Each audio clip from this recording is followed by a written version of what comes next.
Selamat pagi sahabat lalu lintas.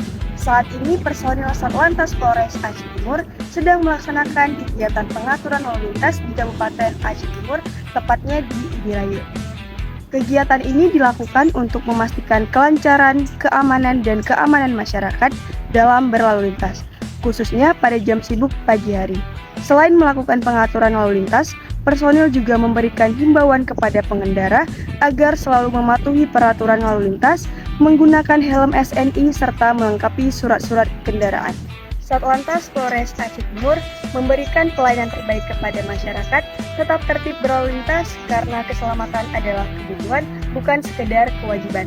Saya Bribda Rayhan Ardini melaporkan langsung dari situasi. Demikian, wassalamualaikum warahmatullahi wabarakatuh. Salam presisi Polantas Aceh untuk masyarakat.